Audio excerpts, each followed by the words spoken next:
Hello and welcome back to Miss History. I'm Rhonda.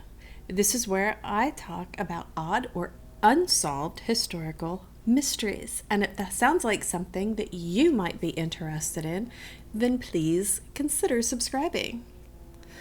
When I first started this series, I was thinking that I wanted to talk about cases that'd be 40 or more years older. So, first episode, I talked about D.B. Cooper from the 1970s, 50 years old. I then ventured into the 40s when I talked about Somerton Man and Jean Spangler. I ended up in the 50s and I talked about the Martin family. Last week, kind of ventured out of that comfort zone of 40 plus years, and I talked about the disappearance of Danette and Jeanette Millbrook, which is a 30-plus-year-old case. This week, I'm taking on a 20-year-old case. What happened to Rachel Cooke?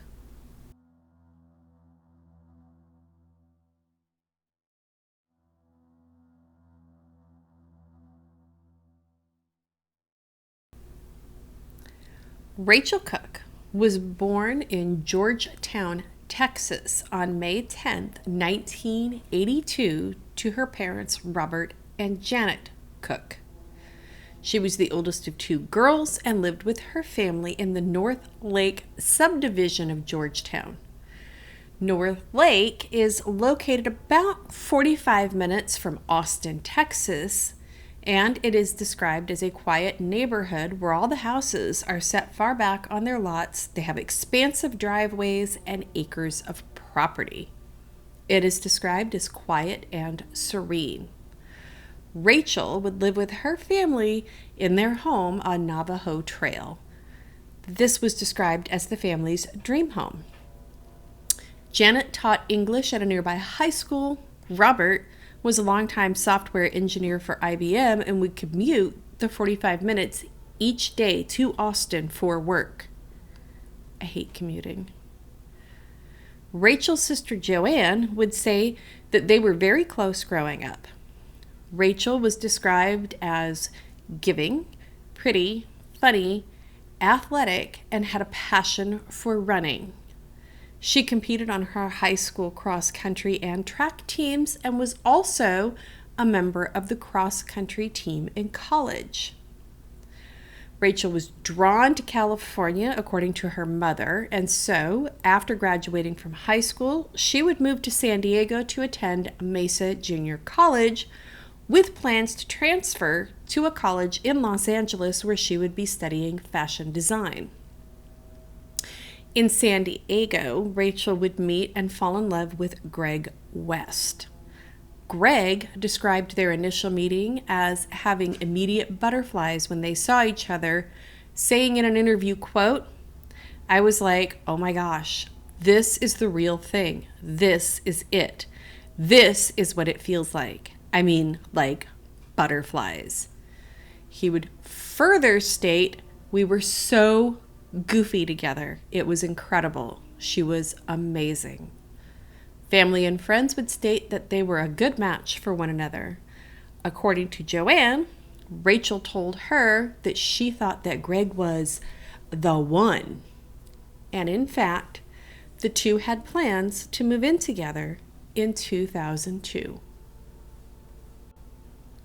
During winter break from school that December of 2001, Rachel and Greg would travel to Texas to spend the holidays with Rachel's family. Greg would return to California before the new year as he had to work, but Rachel would stay with her family so that she could attend a cousin's wedding. It was the morning of January 10th. Rachel was asleep on the sofa in the family home. Her parents and sister would leave for work and school as she slept. According to Janet, when she and Joanne were getting ready to leave, she went over to the sofa, kissed Rachel on the head, told her that she loved her and she would see her later, and that Rachel would kind of, mumble and roll over because she was asleep.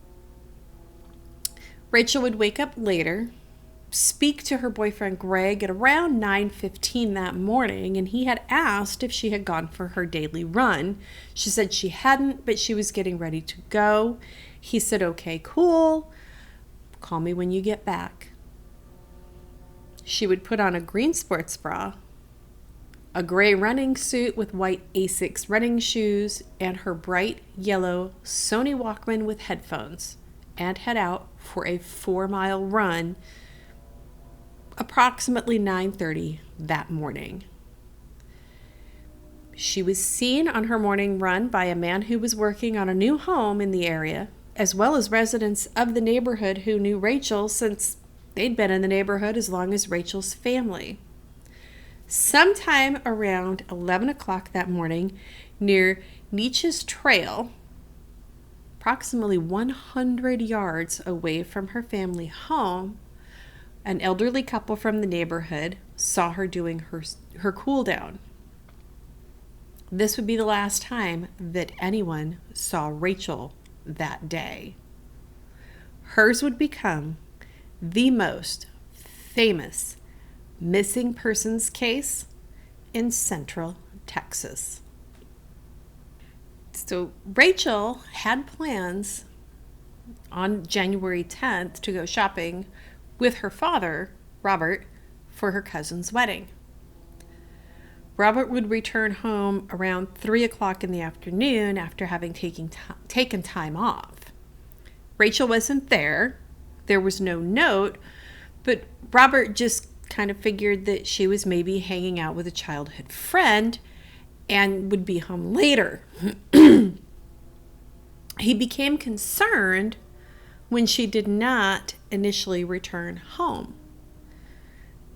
The family believed that they had to wait that arbitrary 24 hours because, I don't know, for some reason, that's just like this thing that we all think you have to wait 24 hours, which is ridiculous, but whatever. They thought they had to wait that 24 hours in order to file her as missing. They opted to then search for her on their own. Robert would actually drive the route that Rachel would run. Janet would call the local hospitals to see if anyone had been admitted matching the description of Rachel. At the time of her disappearance, Rachel was 5 feet 2 inches tall, weighed between 110 and 120 pounds. She had blonde hair with auburn streaks and that zebra print that was so popular back then for some reason. I never got it. She had hazel eyes. She also had 2 heart-shaped cherries tattooed to her left shoulder and a black star tattoo on her left foot near her pinky toe. Her ears were pierced multiple times, as well as her upper cartilage, and she had a navel piercing. To further see where Rachel might be, Janet would call the restaurant that Rachel would pick up waitressing shifts at from time to time when she was home to see if Rachel was working that night. Janet would say that she had asked whomever answered the phone if Rachel was working, and she was told that yes, in fact, Rachel was. Apparently, that was a different Rachel that was working that night and not Rachel Cooke. I did read a comment on another article when I was doing research from someone who said that they had worked at that same restaurant around that time and that the only Rachel that worked at that restaurant was Rachel Cooke. There was a lot of lost time then because obviously Rachel didn't return home. She was not there the morning of January 11th. I'm not sure what happened and why they told Janet that Rachel was working. Seems kind of fishy to me. Like I said, Rachel was not in the family home on January 11th. So now the family grew even more worried. They decided that they would file a missing persons report But a lot of time had passed between the time that she was last heard from and the time that they went into the Williamson County Sheriff's Department to file a missing persons report, which was 2 o'clock Friday, January 11th. They would file the report. They would give a description of Rachel, including her running attire, and where it was believed that she had gone missing. Police would learn that she spoke to her boyfriend Greg prior to leaving the home for her run. They would talk to the elderly couple, as well as the man seen working on a house down the road. But they wouldn't search until Saturday. And they had the help of hundreds of volunteers, and they would all search until Monday, when the Cookes brought in the Texas EquiSearch to aid in the efforts. No trace of Rachel was found. Upon the initial searches being completed, Robert would continue to search for his daughter every single weekend. In an interview, Janet had stated that she really didn't feel as though the sheriff's office took the disappearance of her daughter seriously, stating that at first, the sheriff's office simply thought she had run away. Well, that sounds familiar. Her family knew she wouldn't simply just run away. She was excited about attending her cousin's wedding. She had big plans for her future for college. She was looking forward to moving in with her boyfriend Greg once she returned to California. To run away? Not even a thought in anybody's mind. Further frustrating and kind of suspicious was how the police were treating the case from the start. And according to John Foster, who worked for Williamson County Sheriff's Department, he said, quote, "I was told that that was not going to happen, and that was per the sheriff, that we were not to question the Cookes." Why not is anyone's guess. But that was allegedly the way that the first sheriff to work the case, John Maspero, wanted it. He would later defend himself in 2011, saying, quote, "I brought in the finest people I could think of. The Rangers, FBI, APD. We went beyond the scope of what was called for, and I'm disappointed that Rachel's case is still unsolved." According to Janet, she didn't think that it was odd that the sheriff's department really didn't talk to them, because apparently they had known each other forever, and Maspero is said to have known the Cookes for so long that he would have known that they had nothing to do with it. According to the family, though, the sheriff's office did wait too long to investigate the case. Having already waited that weird arbitrary 24 hours that everybody thinks we're supposed to wait before they filed the report, they must have felt that the department should have started investigating the disappearance that Friday when they reported her missing.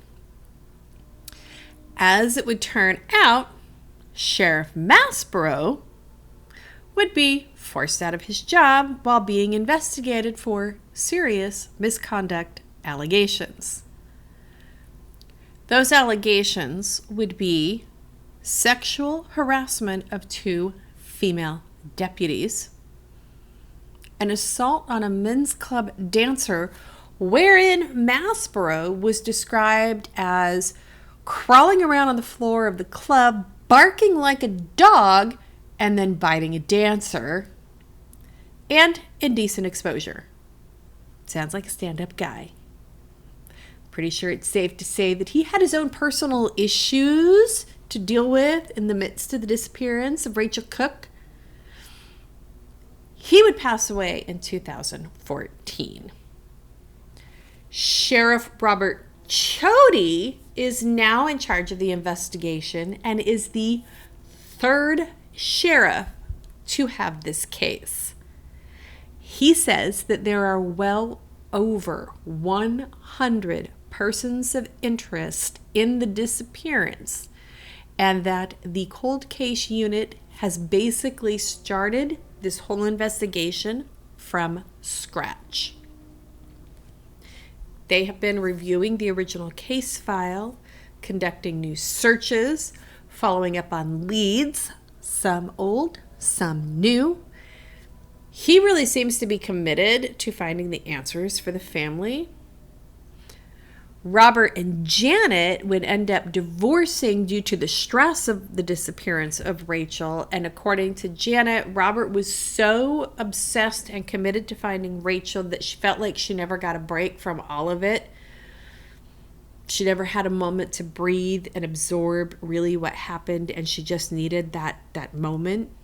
But it was all the time, and it really just put a wedge in their marriage. They would divorce. Sadly, Robert would pass away never knowing what happened to his firstborn child. Of those 100 persons of interest, one of them that the family and Greg think needs to be really looked at is Rachel's former high school boyfriend, Thomas. I was unable to find a picture of Thomas, but apparently, according to Greg, Thomas was obsessed with Rachel, claiming in one conversation that he had given her 4 years of his life and she could give him 4 minutes of her time. While Rachel was in town on that break, Greg stated that she had informed him she had gone to a friend's party when Thomas had shown up.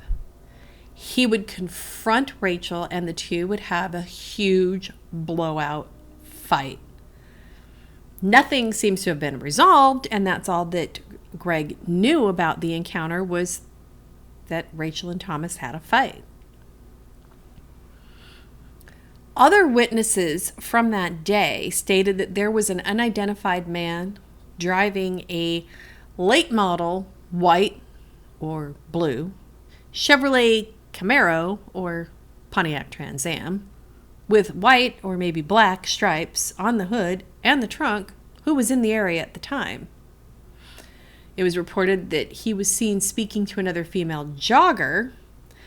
He was described as being in his late teens or early 20s with slicked back black hair and a dark complexion, possibly Hispanic or Native American.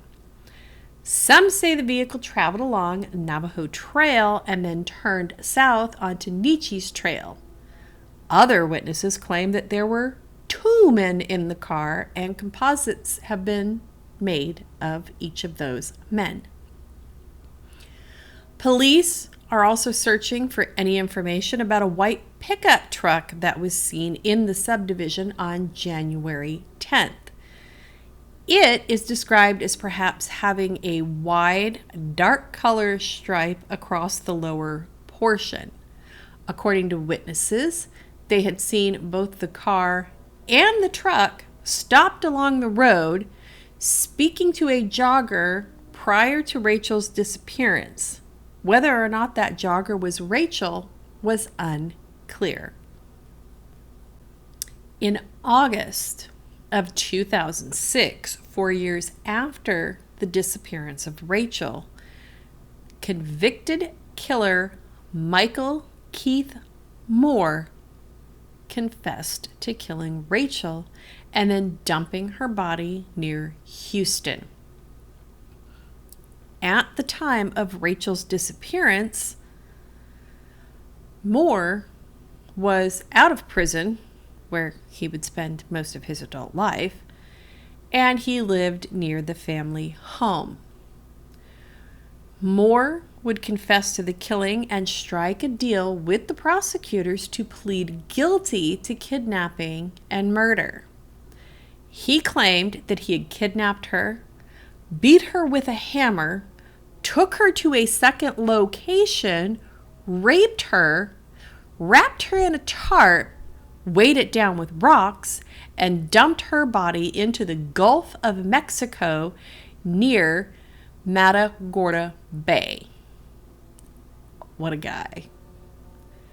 Per his plea agreement, where he was supposed to plead guilty, a packed courtroom would be there to await his plea.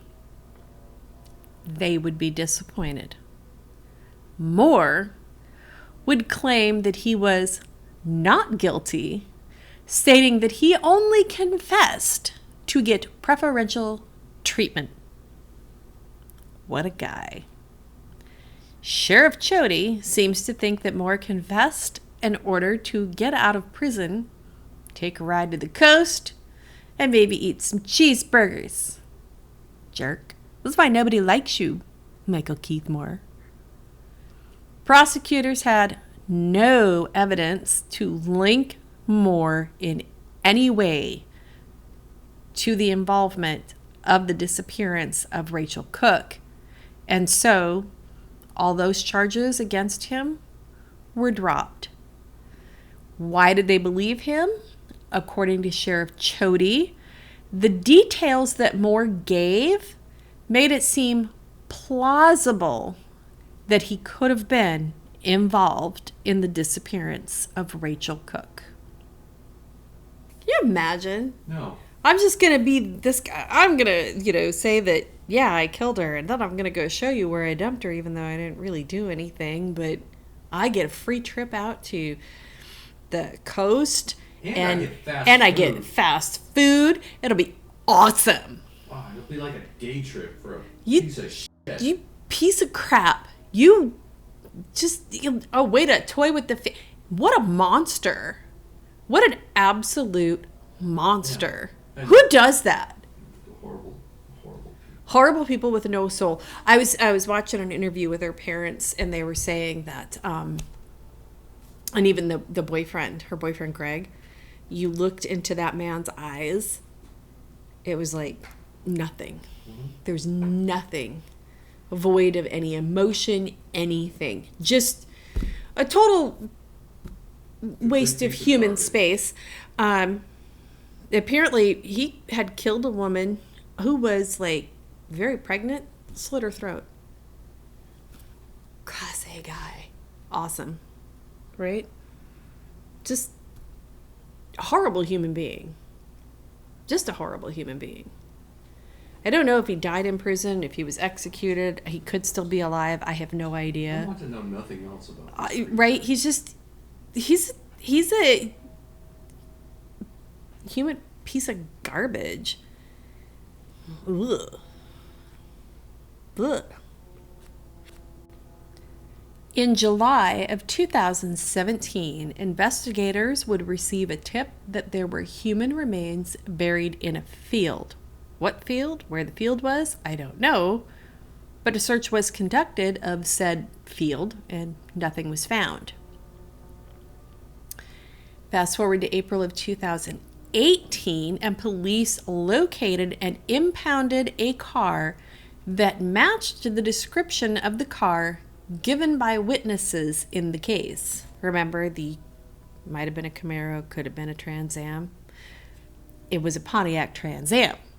It was located in Dallas, Texas. It was linked to 3 persons who are persons of interest in the case. A DNA analysis was conducted by the FBI, and DNA experts would say that it could be likely that DNA evidence could be recovered in the trunk of the car, even with the passage of time. It would be announced in September of 2018 that a test had shown the possible presence of blood. In January of this year, it was announced that police were searching for a man who may have information in the case. It was said that he lived in Georgetown in 2002, and he was an acquaintance of Rachel's. He is believed to have been involved in the cattle and horse industry at the time, and police believe he may have mentioned details of the case to another acquaintance of his, most likely, quote, speaking of the incident in third person and distancing himself from any actual involvement. One other random comment I ran across stated that some of Rachel's belongings were found in a field. This was listed nowhere in any of the articles that I read. If you're in that area, if you're familiar with this case, let me know if there's anything else that I may have missed or anything that was found that I didn't see in the articles that I read down in the comment box below.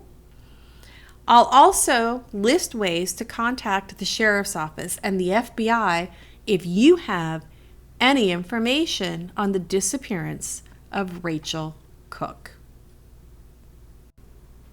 So, I am working through a list of unsolved cases, but if you have any unsolved historical mysteries, odd historical mysteries that you'd like to see me talk about in a future episode, leave them in the comment box below. If you think it would be easier for me to set up some sort of email address that you could send them to, let me know that in the comments below also. Don't forget to like, subscribe, share, hit that bell icon to be notified every time I post new content. Until next time, stay safe out there. We live in a crazy world. Bye.